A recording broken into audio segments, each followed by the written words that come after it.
I loved hearing you read that part because as I was listening to it, I realized that in that scene, she's holding a knife in her hands. Yeah. And, that's so redolent of what will happen in this book with her. Have you told them what happens to her? I don't want to give that away. No. Can we say that part or no? Yeah, I mean, I think we can, because I think there's it's so actually... much that we are not allowed to talk about in this I know, book. I've been finding out while I'm on tour. It's a very difficult book to talk about, but I think actually this is mentioned on the jacket. So I think we can say this. So Caroline promises Michael that will be her last job, and it is her last job, but not in the way that she would have hoped, because she is killed while on assignment. And it's in the wake of that grief, which I think I always wanted to be a very particular kind of grief, the grief of an amputated love.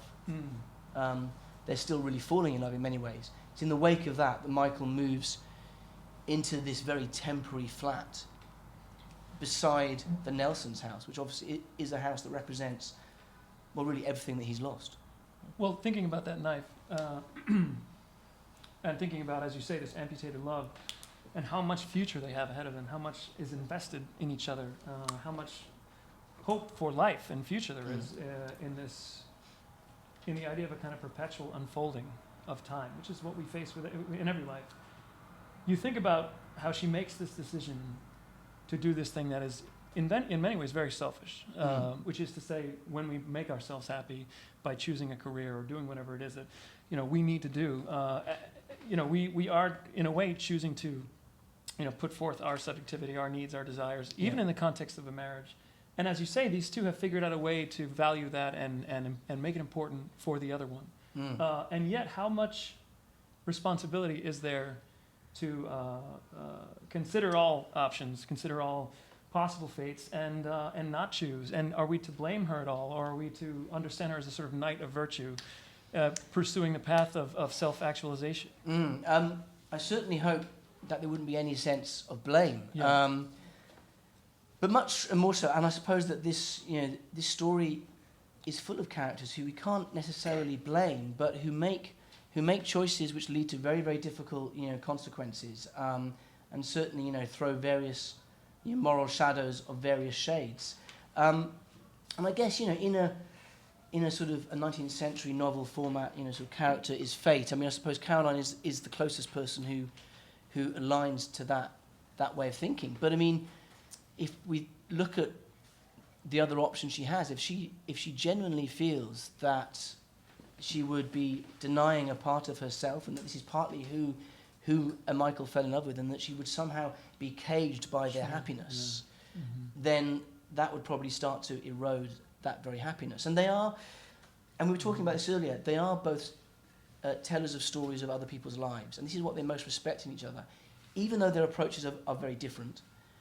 And Caroline is kind of a fundamentalist about truth. She has this line in the novel that she says, an untold story is like landfill, and if we don't tell it, however inconvenient, whoever it harms, whoever is upset by it, it will seep into our good soil. Whereas Michael probably has a more, some might argue, more nuanced, certainly more complicated, more elastic idea of truth and storytelling. But yeah, it's a very difficult moment, because I think he thinks that they've found a way to make all of this balance. And but they haven't. We're left with him for the rest of the book, not her. I mean, we know I know. flashback. And I sometimes think, God, it would have been nicer to have been left with Caroline. She's a much more attractive character. But the sequel. The flip side of that is that we inhabiting his consciousness so much of the time, we're angry at her for leaving. We wish she were still around.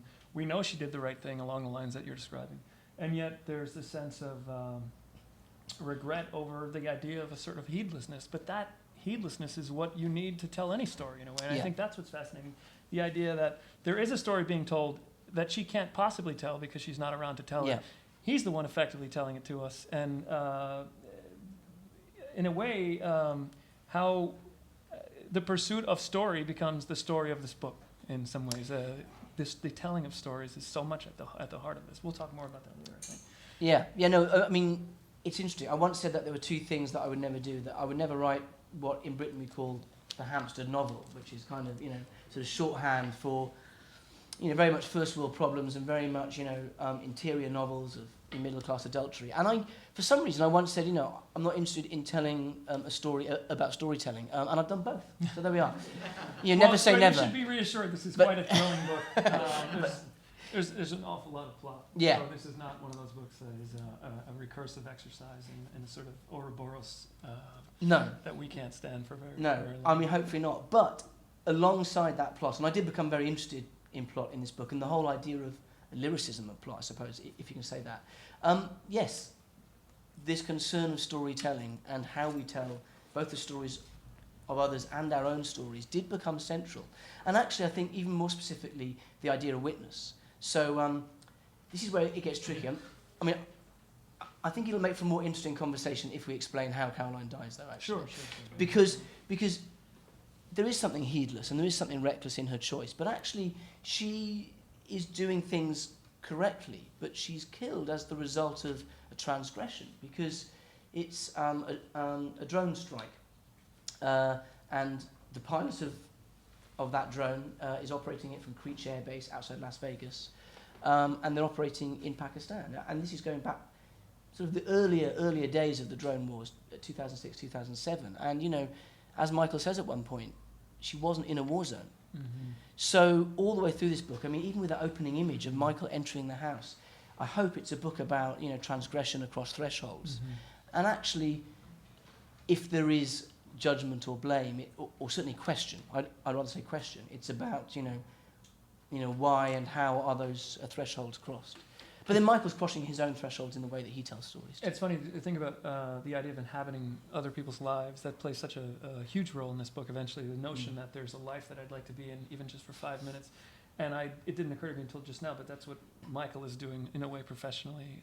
That's what Caroline is doing herself indirectly. I think she's in a way doing it with maybe a less notion of herself doing the inhabiting and really just the story being told. But the idea that there is a kind of escape into someone else's life runs throughout this book. Yeah, and I think even more specifically, I was very aware, I'm always wary of talking about sort of the large questions of a novel and themes as if they were there at the start of the writing. But as you all know, if the story is going well, these are questions and concerns which tend to grow organically. But one that grew very quickly and certainly exerted a pressure upon the narrative was this tension, as I see it, this increasing tension in the developed world of an ability to be intimately involved in the lives of others, but to be equally able to then disengage from consequence and from the effect. So you've already mentioned how Caroline and Michael inhabit this idea to a certain extent, but Daniel, as the drone pilot, spends 99% of his job witnessing. He witnesses, he learns the habits of people, he learns their daily routines, and then sometimes the order comes down the line to kill them. Sometimes he kills them, sometimes he kills the wrong person, and then he has to witness that as well. And there's a moment when I think he says, people talk about unmanned aerial vehicles. These vehicles are more manned than anything else. There are more eyes on these vehicles than anything else. But then Josh, one of, Michael's neighbour, works for Lehman's, which is a moment in the book which slightly telegraphs what's going to happen. But I think, so in a financial sense, he's involved in the subprime mortgage crisis and the financial crash. And I was always fascinated at the time that those subprime mortgages were, again, intimately involved with people's homes and hopes and lives and houses. But he can retreat into a system as well. It's a strike from a distance in the same way the drone is in a way, right? Yeah, that's very interesting. The idea of an abstracted, we know that behavioral science says it's much easier to commit an act of violence at an actual physical distance, right? And this, in a way, speaks to these mortgage-backed securities, this notion of something that is so abstracted away that it stops being a transgression eventually. Which is why, of course, actually Daniel, the drone pilot, finds it so difficult, because although he's at a physical distance, in terms of the voyeurism, it's fantastically intimate. And I should say that I was led to his character in general when I came across a very interesting fact about there being a much higher incidence of PTSD amongst drone pilots than there ever was amongst fighter pilots, which initially looks contradictory. Sure. And then you realise about this witnessing and exactly what you're saying, the opposite of that. The opposite of that, sure, yeah. Combined with And I went out, to Las Vegas to research, Creech Air Base. That was tricky. My wife was heavily pregnant at the time, and I said, look, honey, it's really important for the book. I've got to go to Las Vegas for 3 days.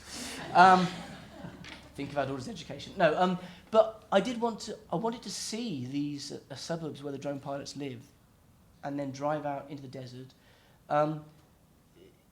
Because in many ways, the tragedy that I wanted Daniel to embody is that he takes this job to stop conflict interfering with his family life. But then he gets the kids ready for school, he gives them breakfast, he drives up the Highway 95, he flies drones, he's in an environment of extreme violence, he comes back to read them their bedtime story.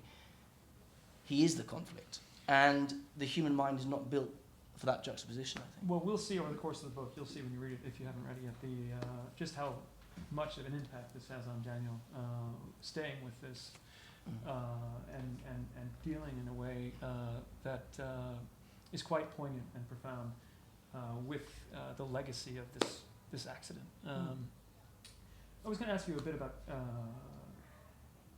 what it's like to write a book in which there is so much suggested right at the very start, and so much that happens over the course of the book that sort of accumulates in the way that a plot this thrilling eventually does. So much that we can't talk about a lot of this. This idea of next week. Deferred gratification of a certain kind, and sort of baiting the reader along, is how do you proceed knowing just how much is to come, and how do you stay your hand long enough to get it done? Well, of course, as you all know, so much of writing is about unknowing and not knowing and feeling your way. But yeah, when I realised that I wanted, that, as I said, the story began for me with that image. But I had various false starts with this novel. I mean, I wrote the first 10,000 words 3 times and threw them away 3 times, which is why my editor had to be so patient. And a lot of that was about searching for an authentic voice. But I think it was about finding the way in as well. And when I realised I did want to start in this way with, to a certain extent, a very simple suggestion that someone's in the house, but then that allows you to set out a cast of characters and you won't know who. I mean, it's something actually that Barbara Kingsolver does very well in the Poisonwood Bible, which you will remember is narrated from 5 different viewpoints. And there's a point where she goes, one of us won't go home, but you don't know who. But in the end, I decided I wanted that because I wanted to know if you do provide that kind of a strong, suspenseful draw, what does that buy you as a writer in being allowed to create what is quite a complex temporal structure afterwards? Of course, yeah, definitely. Because there is a lot of flashback, and I felt like I've got to give the reader, a reason to sort of hold on to what is something of a roller coaster. But it is about taking the temperature and kind of feeling your way. And I suppose, in the end, the way I try to do that is, although that this is a non-linear narrative, it's non-chronological. Once I had the map of how I wanted the story to be told, I wrote it chronologically in terms of the order of the book. Sure. And I think that just helps you keep a handle on pace and rhythm. And you're going, at what point am I just stretching my luck? At what point do we need to go back to another story? But to be honest, it was an anxiety I had right up until the book is published, because one of the joys of writing, but also one of the fears, is that you don't know anything really about how your narrative is going to work until that final chemistry when it meets a reader. Yeah, well, the flip side of, as you say, buying for yourself the readerly attention is that you are now in a contract with the reader about that attention. And you have to deliver. You do, yeah. But you do a great job of delivering that, and I think one of the things that's really remarkable is the management of those time signatures in a way that never feels distracting or abstractly externally imposed on the narrative. There always feels like an order to the unfolding of information that doesn't feel random. And I was going to ask you, is there a sense that you had always of a kind of organizing principle for that that linear progression or the mixing of linear time signatures? I think a lot of it did come down to pace. It was about, when Michael is moving through the Nelson's house, he does so, I hope you won't think painfully slowly, but he does so slowly in great detail. And there's a reason for that. I wanted a lot of things that appear to be on the periphery in this book to become pivotal. You know, later on, I was very interested in that exchange as the narrative grows. But then that gives you, I think it is almost instinctive, you know, rhythmically, you think at this point I need, you know, to go to a backstory where we will tell the story of years in a few pages, Sure.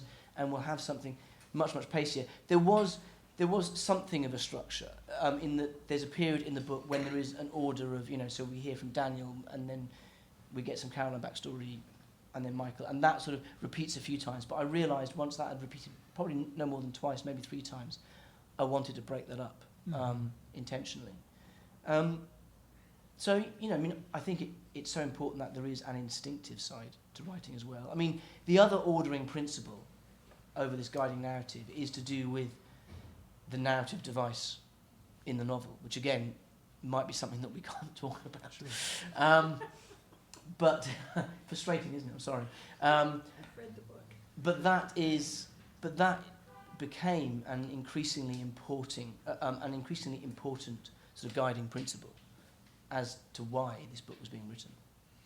How are we in time? Can we keep this going for a few more We can minutes? keep this going for about 10 minutes, 10 more and minutes. then we can Okay. maybe open up to audience questions. Sure. Yeah.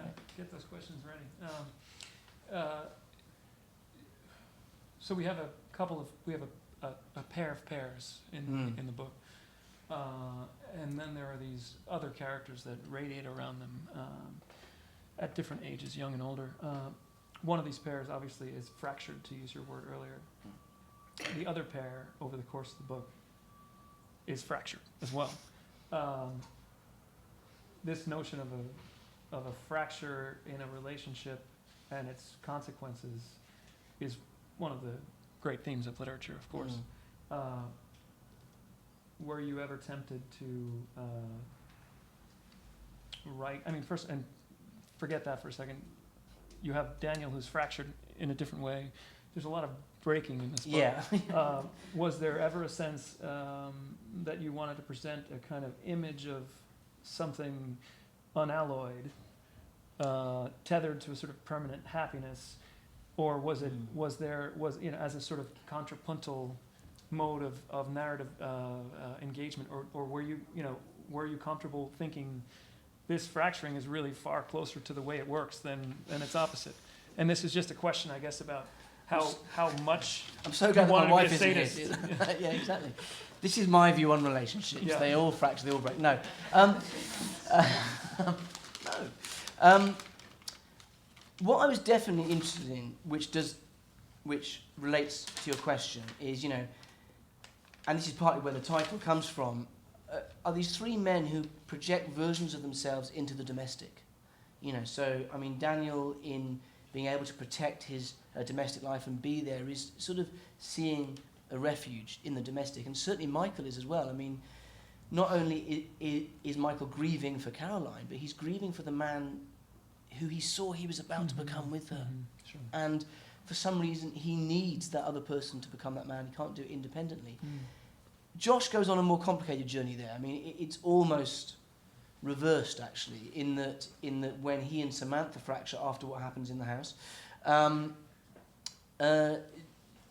he goes through that process at that point in the narrative. And, you know, we were saying earlier that we're both interested, you know, in books, both as readers and writers, that ask more questions than they answer. And I think there are some questions that continue through a book and that you don't necessarily answer in the writing of it. I'm still not quite sure why I was fascinated by that. Maybe I don't want to look too closely at why I'm so fascinated at that. Although I did interestingly write the book either side of that domestic fence. You know, when I first started writing this book, and I did at one time, I lived in the area of Hampstead in a very temporary flat, in a number of temporary flats, and I'd come back from running or walking on the heath, and it would be sort of autumn, this time of year, and people would have, you know, left their windows open. This is going to make me sound very creepy. And I would look into these houses, you know, and then I'd be arrested. No. No, but I would see, you know, these sort of tableau vivant of stable domestic life and kind of think, how do you get to that shore? How does that happen? And then by the time I was finishing the book and editing it, I was married and with a child. So I think maybe there is something biographical running through there.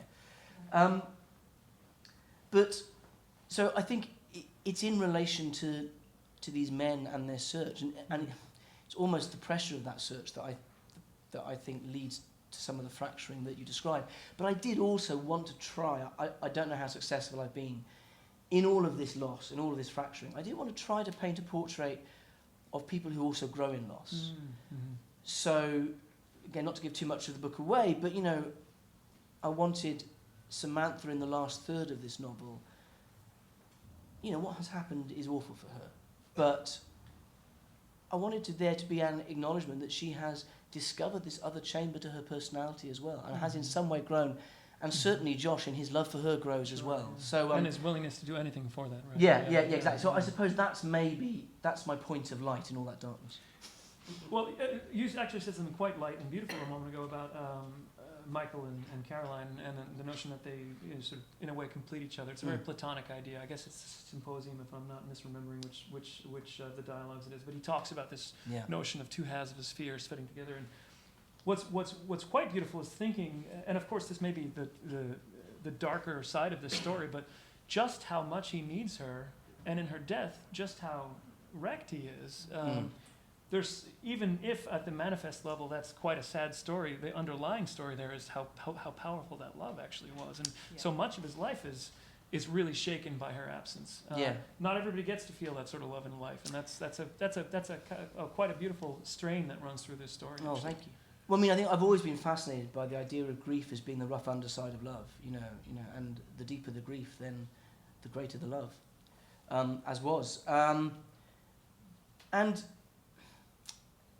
I had another point about that which has gone out of my mind, but what I will say is, which might be of interest, is where I went for some source material and for some insight into that kind of a situation.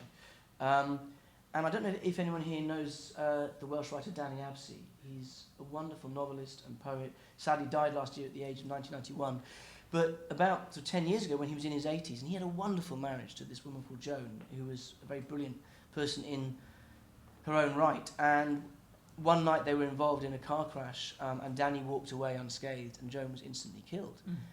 And as part of a cathartic process, really, he began to write. And this writing became a book called The Presence, which begins as, you know, a diary of grief and grows into this extraordinary map of love. And I guess I'm mentioning that because it's just a book that I would wholeheartedly recommend to anyone who ever finds themselves in this situation. But as a writer, as a poet, he gave me that insight. I mean, they've been married for years and years and years, but that insight to an amputated love. And sort of, I mean, he even touches upon that. He said, you know, I'm aware that this grief I am feeling, you know, is part of a blessing that I had in my life. I remember the other point, which is not nearly as interesting in some ways, except that this grief that we're talking about was also vital. We're talking about plot in providing a psychologically credible hinterland for how Michael reacts to what happens in the house. Because Michael leaves. He leaves the house, which is a very unusual and a very morally questionable thing to do. But I wanted to have him in such a position that we could just about take that in the story and go with it. Should we turn it over to the audience? There's lots more we can talk about, but I feel like this should be your time, so why don't we do that? Who has some questions? We can always go back to talking if you don't have any. You should be very careful. I'll talk all night. Thank you. Hi, Owen. Hi. Has the book been similarly received in Britain as here, or is it a different take? Well, actually, we were talking about this because obviously Matthew very recently travelled through many countries with his novel, and I'm sort of just having that experience now. So not just Britain, but Holland and Spain and France. You become very grateful for the many languages of Europe when you publish a book. And it's been fascinating, you know, the cultural difference in the reception of the novel. I mean, I'm pleased to say that it's been very well received in Britain, absolutely, but the focus of the conversation has been very different. And actually, I'm not just saying this because he's sitting next to me, but it's been wonderful to have this kind of a conversation, because in Britain there was a lot of discussion about, you know, is it a thriller, is it not a thriller, which completely bamboozled me, because I mean, I hadn't written a thriller, and I still think there are very specific qualities to a thriller. And so, but I think we're going through a strange moment in Britain. You know, Kazuo Ishiguro had this with The Buried Giant as well. Is this fantasy novel? Does it matter if it's a fantasy novel? It's like, we're storytellers. We're going to draw from all sorts of devices. But on the whole, it's been well received. It has, and then travelling through. I mean, France was fascinating because a lot of the conversation is around what does this element of the book represent. So there's no discussion about process. There's no real discussion about the story in front of you. But what does that represent? It's all symbolic and representative. But I love that sort of difference in the reception. And although the drone narrative is a subplot in many ways, I mean, it's integral to what happens, but it's not a large part of the book. In Holland, that was what everyone wanted to speak about. And they were fascinated by that. But I then did some research into that, and actually Dutch papers have for a long time been running investigations and opinion pieces about the whole concept of unmanned aerial vehicles. So it's been really interestingly different, actually. Yeah. I'll just be very quick. One question I've always had since reading the manuscript early on is that the drone section, which seems so alive, and then you said you were going to Nevada after you had already written it. How did you do research for writing it before you actually went there? It's a good point. Because in this novel, I've been very, very faithful to place. So the environment of Hampstead and New York. There's a large section in New York. Very much sort of Upper Manhattan, inward in that area. For some reason, I wanted this to be a contemporary novel in every sense of the word, and that meant that I had to be very faithful to place. But I also think sometimes you write in reaction to other books, and of course in Resistance, I imagined an entirely different Second World War. So I thought I'd played so fast and loose there, I wanted some sort of anchors here. But the reason I mention that is because the only place I hadn't been to was Nevada and Creech Air Base, and I wrote the first draft without going there. And my research was, it's very interesting how contemporary technology has changed a writer's relationship with place. Because I got on Google Earth, I got on Street Map, I drove up the Highway 95, I panned right where Creech Air Base was all blurred out,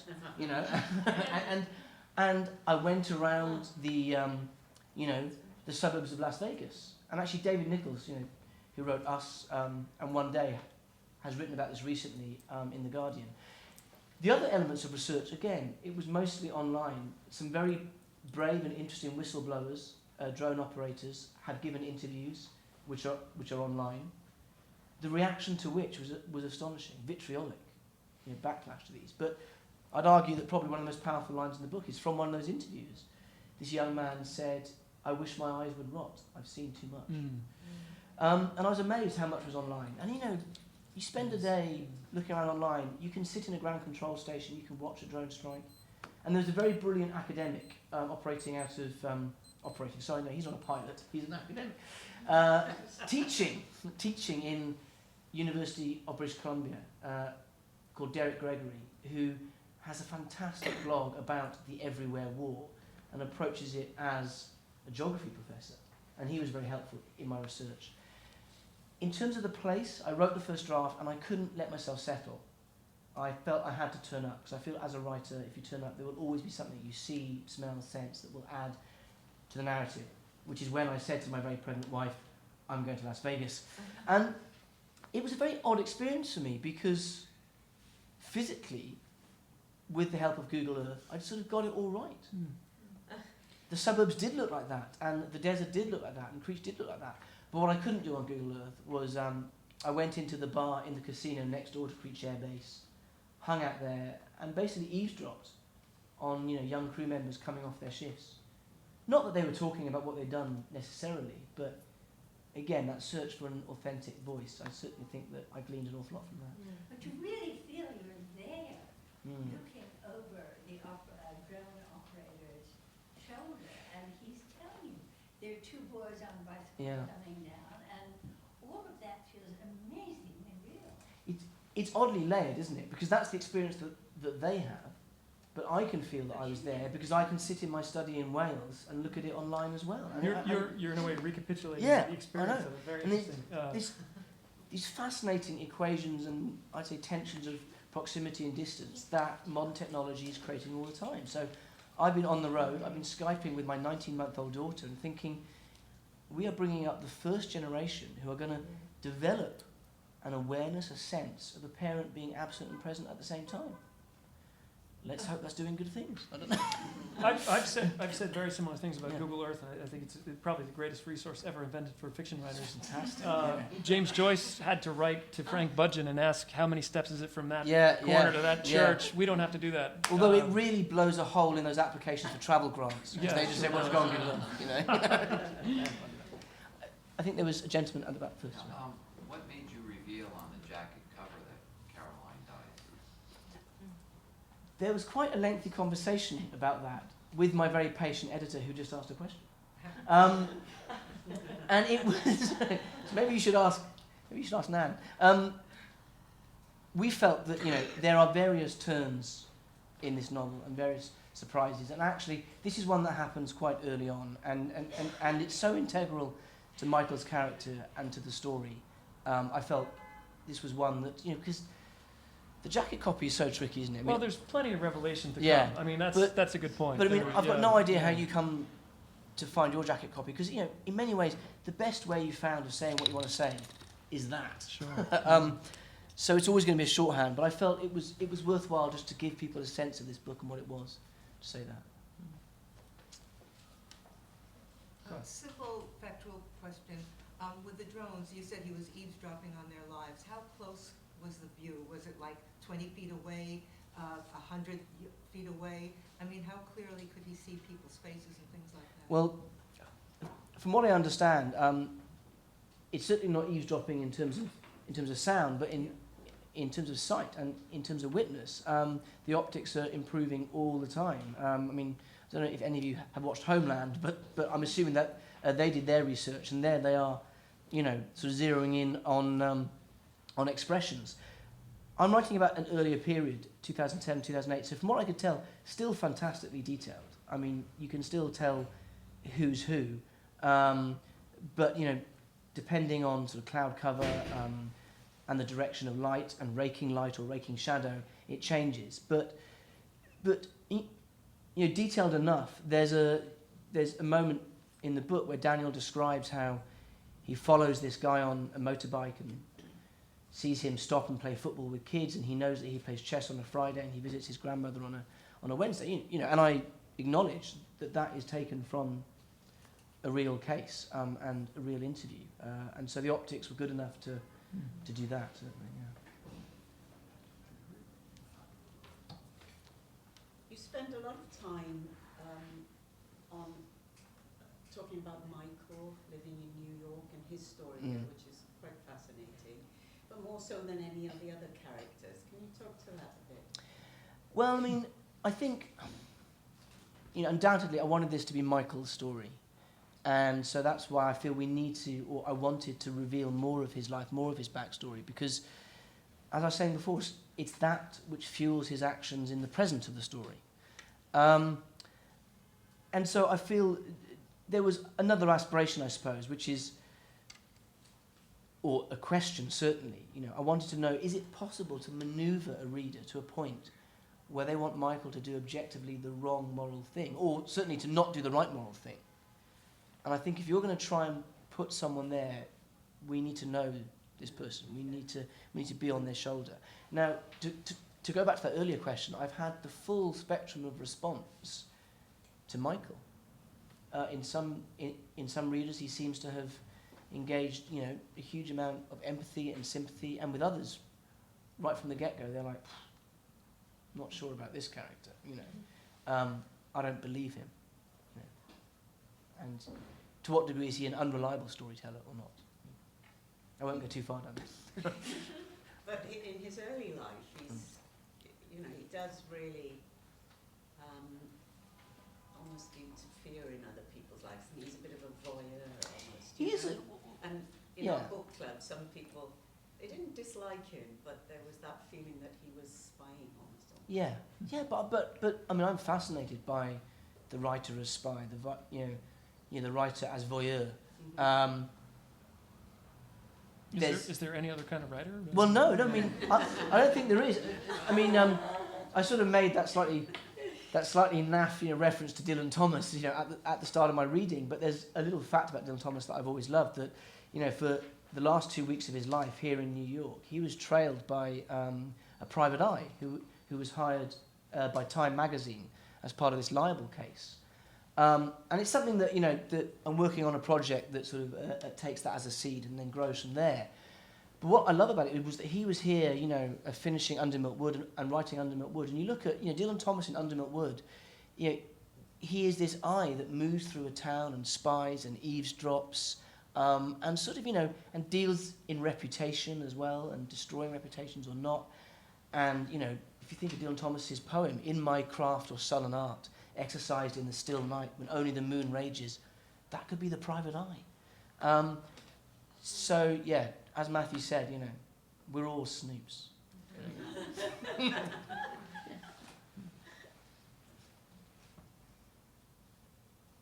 Who else?